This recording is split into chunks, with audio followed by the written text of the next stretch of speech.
भाई मौका बा, मार दे चौका, बोल दे दिल की बात, बोल दे आई लव यू। लेकिन इतना जल्दी? इतना जल्दी? अरे अब ना बोलबे तो कब बोलबे? अरे खाना खिया के गाना गा के मैडम तो न्योता दे के अपन दिल के देवता बना ले बाड़ी। हमरा साफ साफ लौकाता, तोरा नहीं के लौकाता। अरे बोल दे बाबू बोल दे, ना तो गाड़ी छूट जाई। सच में बोल दी? बोल दे भाई। पक्का ना? पक्का। शर्म नहीं आती आपको? ये भी नहीं सोचा कि बच्चों के ऊपर क्या असर होगा? I am sorry sir. Sorry sir? दारू पीकर रात भर चपरासी के साथ तमाशा करती रही। अरे अपना ख्याल नहीं तो कम से कम अपने पिता की इज्जत का ख्याल किया होता। सर मेरी गलती नहीं थी। तुम्हारी गलती नहीं थी तो किसकी गलती थी? और दोबारा ऐसा कुछ हुआ तो आपके पिताजी को बताना पड़ेगा। जाइए, चलो। काजल,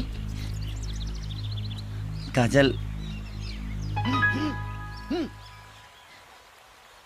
वो कहा है ना कि हम तो उसे बहुत प्यार करीले। I love you. का? हम तो उसे बहुत प्यार करीले। का कहला हा? का तू हमसे प्यार ना करेलू? प्यार? और हम तोहरा से? तोहर दिमाग खराब आका? तो अब तक ले जौन चला चला वो प्यार ना था। कहा तोहरा जैसे लड़का के ये सबसे बड़ा प्रॉब्लम होला। कहाँ दो बेर हंस के बात का कर लेवे, सर पर प्यार के भूत सवार हो जाला। काजल, हाथ छोड़ हमार। ए बदन पर कपड़ा चपरासी के जरूर बले कि राजा के दिल के रानी तुम ही बाड़ू। हम कहतानी हाथ छोड़ हमार। काजल, हमसे ज्यादा प्यार तो के केहू नहीं के कर सकत। हम कहतानी हाथ छोड़ हमार। काजल, हम तो के बहुत खुश रखे। हाथ छोड़ हमार। अरे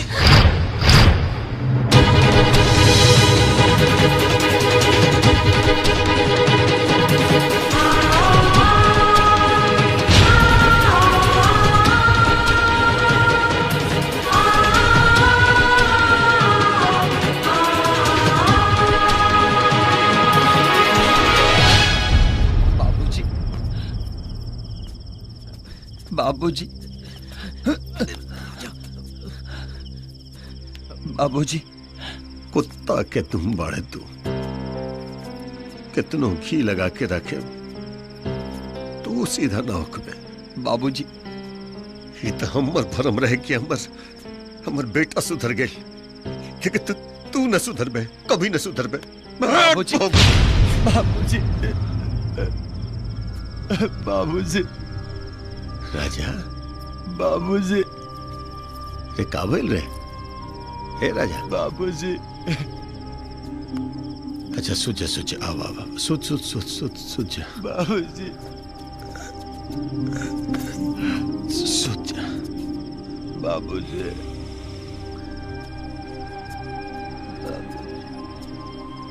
काबिल रेकरा।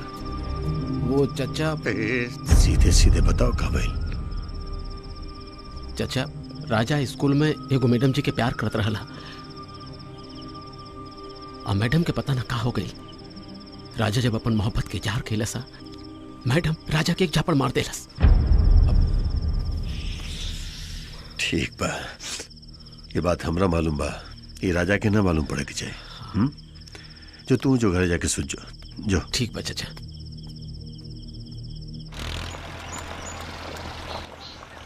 का पार्टनर, आज ड्यूटी पर ना गई का? अरे गोदना रे, कहा जाए रे हमर बेटा? वहाँ नौकरी करे? हाँ, का बोले तू ओकरा के? ना चचा, मने बस बहुत हो गई। जितना दिन हमरा बेटा के नौकरी करे के रहे उतना दिन नौकरी कर लेलस, अपना खुशी से कैलस। हाँ, नारायण के बेटा, नारायण के इतना खेत खरियान सब केकरा खातिर बनोले बानी? अपना बेटे के खातिर ना। गोधन का चचा? तू सामान के तैयारी कर ले, काल चाय के बाद। कहाँ? अरे हमार दोस्त मीता के बेटी के ब्याह, वही में जाए के बाद। अच्छा हम चलब।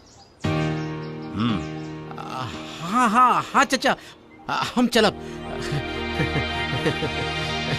अरे ऊपर आप पेंटिंग में बराबर करा। अरे है देखा मीता बड़ा अच्छा कहला गेले मीता, हम इंतजार करत रहने। बेटा प्रणाम करते जाए। अरे खुश रह बेटा, खुश रह। एक काम करते नहीं, सामान उतार। अरे मीता कुल खा लेके आ गेले तू। अरे पगला गेले बड़े का मीता, बेटी के ब्याह में लिए तो खा लिया था जाई। ए तू सामान उतराओ।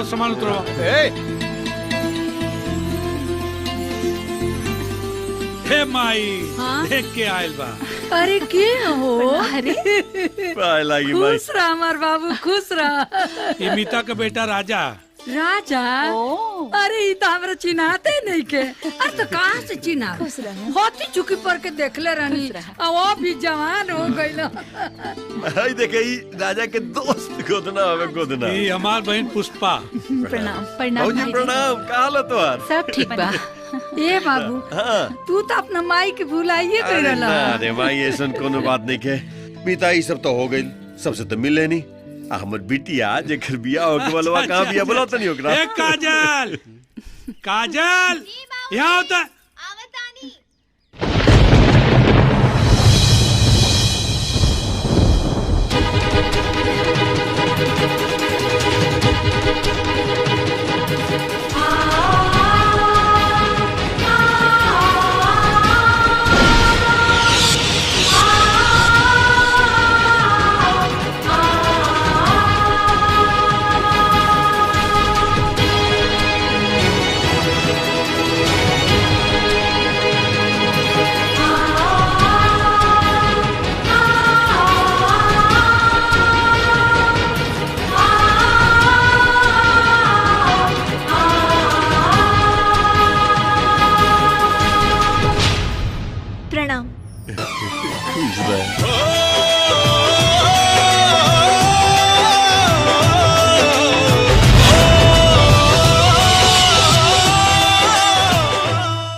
राजा रुकता।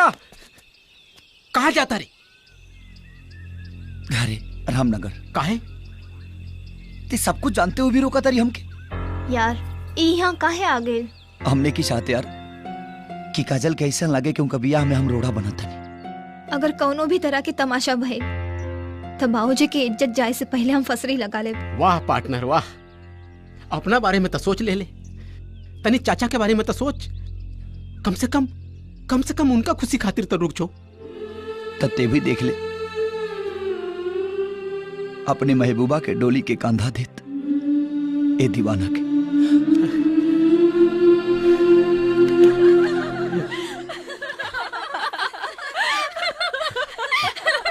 सच कहता नहीं, हमके ना हुआ इतना मसाइल ना का बताई। हाँ अरे मोरे राजा,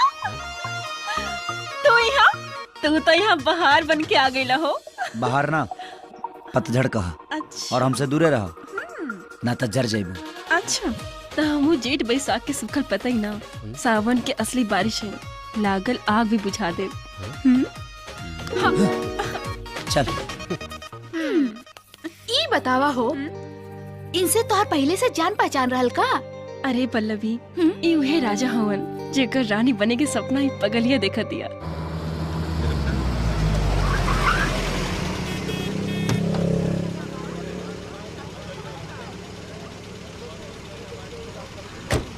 है ना हमारे सामानवा दे बा। हाँ ली पकड़ी दे। हाँ अयो ले लिए। हाँ हाँ और क्या बारे? हाँ दे।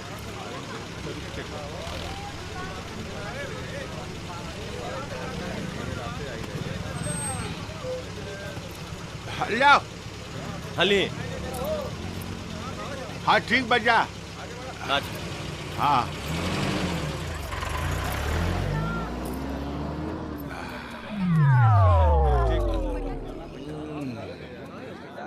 फूफा जी प्रणाम।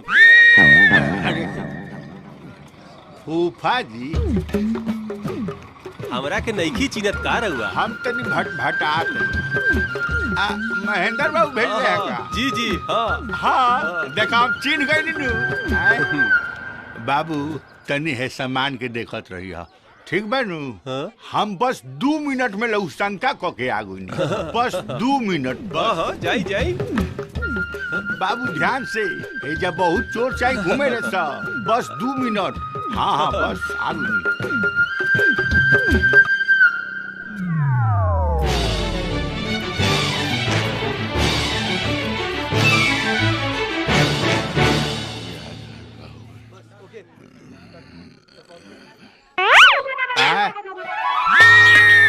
समनवा कहाँ गई? अरे बाप, अरे इधर उड़ा समनवा। ए भाई साहब ऐजा जौन लइकवा एगो अभी खड़ा रहा केने गई? कौन लइकवा? अरे जौना के हम फूफा जी हई। हम फूफा जी जौना के रहनी हा। आदमी हुआ कि का पैजामा हुआ? हमरा का मालूम कि तू क्या कर फूफा जी हुआ हो? अरे महाराज अब जनु खड़ा रहा रहुए एकदम साफ बकलोले बानी महाराज। रहुए पता नहीं है कि हम क्या कर फूफा जी हई। तू भारत का प्रधानमंत्री हुआ कि हमरा पता रही कि तू क्या कर फूफा जी हुआ? मैं महाराज चुप रही, हमारा अपने ही दिमाग घबराइल बैठे ही है का लन। हेलो भाई साहब, रहुआ देखे से तो बहुत स्मार्ट लागत नहीं। हाँ रहुआ पक्का बता दे का पूछी? सुनी ना, हम केकर फूफा जी हैं। अरे महाराज इतना छोट सा बात की रुआ केकर फूफा जी। अरे महाराज हमरा कैसे मालूम चली कि रुआ केकर फूफा जी हैं? और जब आदमी बना भाई देखा ही में खाली स्मार्ट बाड़ा, तू गोबरे गणेश बाड़ा मर दे। अरे ए बाबू, हेलो बाबू, हेलो ए बाबू, हम तो फूफा। अरे काहे इतना चिल्लाता रहो? अरे बाबू कबे से हम परेशान बानी की हम केकर फूफा जी हैं, क्यों बताओते नहीं के? अरे हमरा आज ले पता न चला हम केकर मामा हैं। तू चोर रहल ले गईल, अब तू जा।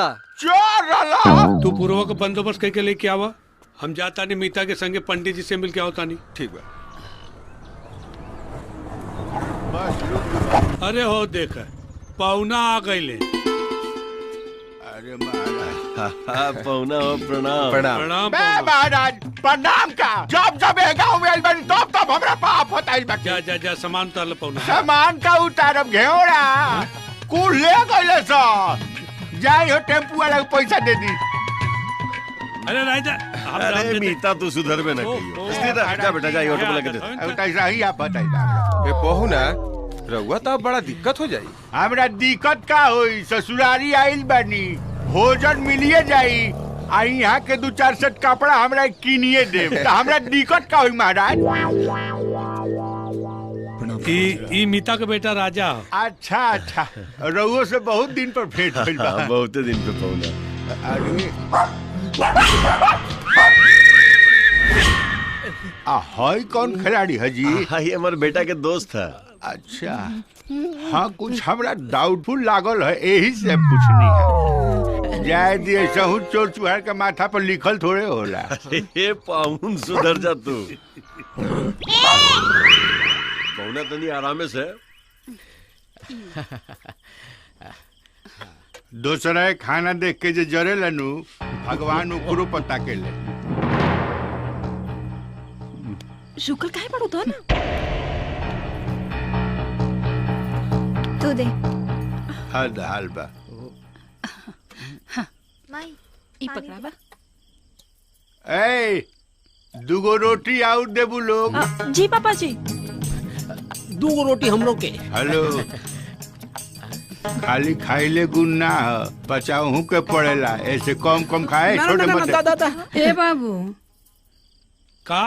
अरे ठेहुनवा के दर्द के दवाइयो खत्म हो गइल बा। ए बाबू चिंता मत करा, बिहने मंगा दे। देखो तो पानी दे, पानी दे, पानी दे, पानी नहीं खे चाचा। दीदी पानी का? अरे जा दा ना, खड़ा काहे बाड़ू?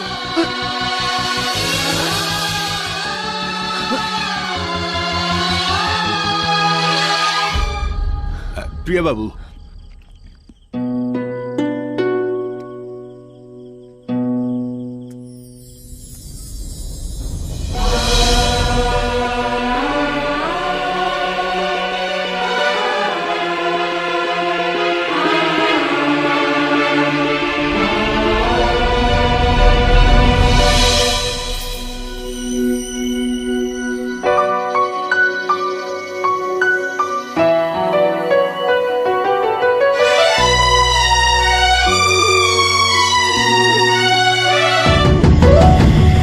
जान गईनी एगो जान, जान गईनी जान, जान गईनी हो जान जान गईनी जान प्यार नहीं खेली खल प्यार नहीं खेली खल हाथ के लकीर में नहीं खुदा के दीर में ये जान प्यार नहीं खेली खल हाथ के लकीर में नहीं खुदा के दीर में ये जान।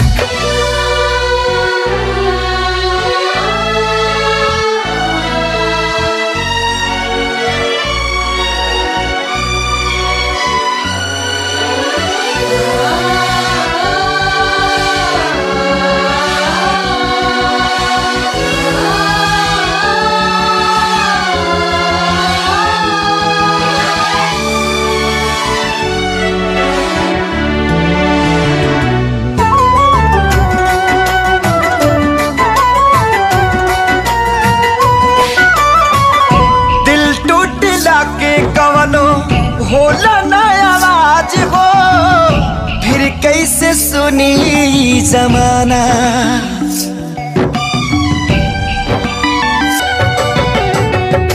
हो जाइबू दोसर के तू कुछ दिन के बाद बा दिल पगला रोई बन दीवाना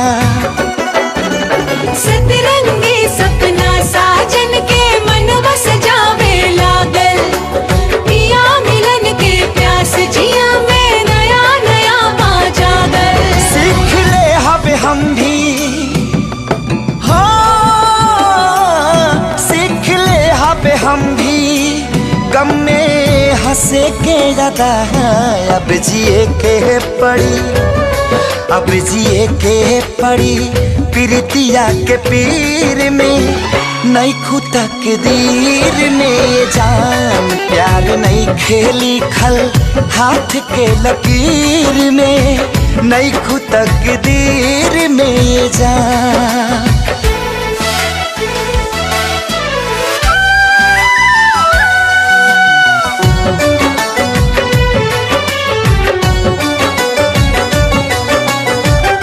अक्सरी होला केहू हंसे केहू रोएला प्रेम के भी लीला कुछ अजीब बा